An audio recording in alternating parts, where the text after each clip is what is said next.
Hello, everybody. My name is Ty Bernicke, and today I'm going to be talking to you about how to take income in retirement the smart way. Some of the different things that I'm going to be talking about today is determining a new tax minimization plan each year and why that's so important, why allocating investments accordingly based on your time horizon is important. We're going to talk about considering taking income monthly and what that can do for you.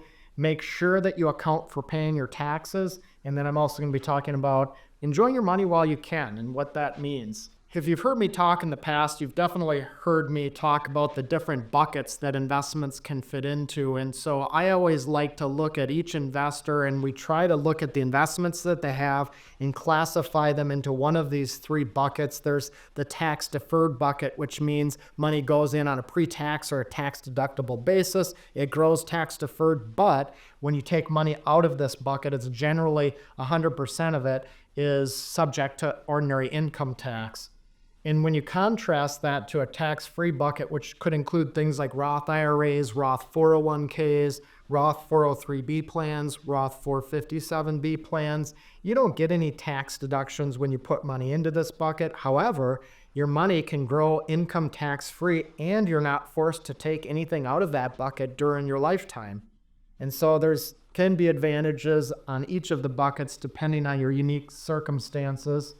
And then there's a third bucket we call the non-qualified bucket. And the reason we call it non-qualified, it basically means non-retirement. So not an IRA or a 401k or a Roth IRA or a Roth 401k. You don't generally get special tax deductions when you put money into this bucket. And whatever you put into the bucket, you can always take that basis out tax-free in the future. But whatever you're invested in might have tax implications. You could have capital gains tax, dividend tax, interest income tax. So each investment works very differently with how it works in this bucket and needs to be adjusted accordingly. But one of the things I always encourage people to do is think about when you retire and where you're going to be getting income from and how much of your income is going to have to come from investments.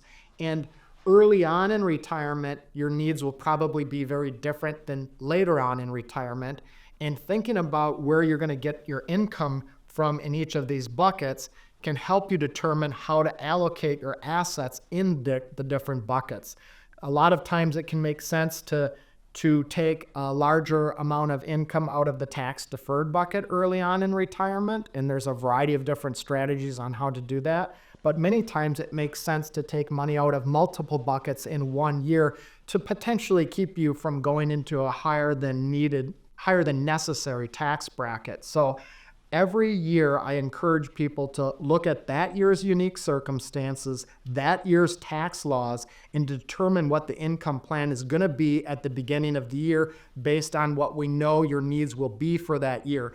Don't blindly go into this saying, this is where my income is going to come from for my buckets for the next 10 years and stick with that plan, because 9 times out of 10, that's not going to be the most tax efficient way to do it. You have to be able to zig and zag with your unique circumstances and the changing tax laws. In addition to that, I think it's extremely important to look at those 3 different buckets that we just mentioned and think about what your time horizon is on the income that you're going to be taking out of those assets. So if you're going to be taking a larger amount out of the tax deferred bucket early on, you might need to put a higher amount of short-term investments that are more conservative in that bucket to prevent yourself from having to sell something that temporarily is down in value. So you might not want to go 100% into growth investments or stock investments in that bucket, because if your time horizon is short, you want to match the needs of that bucket to that time horizon. Another thing that I think is helpful, at least from what we've witnessed over the years of helping people with retirement, is to consider taking your income from your investments on a monthly basis. When you retire, generally, when you have investments, you can decide how to take income from those various buckets I mentioned before. You can take it all in a lump sum at the beginning of the year. You can take it all as a lump sum at the end of the year.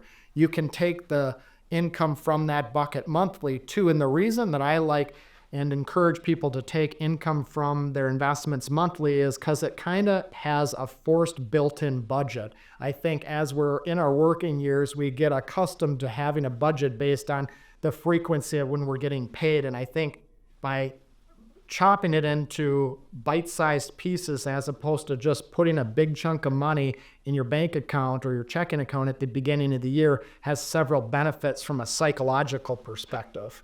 So when you're paying taxes in retirement, there's basically two methods that you can use. One is the withholding method, the other is the quarterly estimate method. And with the withholding method on Social Security income, pension income, and most IRA custodians will allow you to withhold federal income taxes. Some pension plans and IRA custodians will also allow you to withhold state income taxes. And we have a number of clients that simply by withholding taxes from these sources of income can fulfill 100% of their tax liability for the year without having to worry about any penalties. Now, many of our wealthier clients can't fulfill their entire tax liability through the withholding method, so they have to use something that we call the quarterly estimate method. And with the quarterly estimate method, you essentially have to pay a certain percentage in on a quarterly basis before a pre-specified date. Some people actually will use a combination of both methods. Some people will just use one or the other. But with the quarterly estimate method, you will have to pay in the lesser of the following two amounts: at least 90% of the tax owed for the current year or 100% of the tax shown for the prior year. And this increases to 110% if you're a high income earner. So there isn't a right or wrong method. You can choose the one that you want, but you have to make sure you pay in your taxes. Otherwise, you can get penalized, and this is how you do it. Now, the final thing that I just wanted to mention is I had put on here, don't forget to enjoy your money while you can. And the reason that I say that is because when you look at over the last 37 years that we've been in business, we tend to see most of our older clients not spending nearly as much as the younger clients, but most of the financial plans and retirement income plans that people have done suggest that they need a certain amount of income their first year in retirement, and that amount just keeps increasing by a specified inflation rate from the day they retire till the day they die. We don't see things in actuality happen that way. We actually tend to see people that have their real spending decrease over time. And if you think this is going to be you, why not push ahead some of your spending earlier on in retirement while your health is there and you can enjoy your money, knowing that you might fall off with your spending down the road. So we always encourage people to think about that. I'm not suggesting you should go and blow a bunch of money early, but if you do want to spend a little bit more early on in retirement, make sure that you adjust for that in your retirement income projection. Most software programs don't do that, and people end up working longer than they need to or spending less earlier in retirement than they need to because they don't factor this into the equation. If you have any questions on anything I went over today, please give our office a phone call. You can go to our website and get more information, and you can get our phone number, and we look forward to talking to you if you have any questions. Thank you.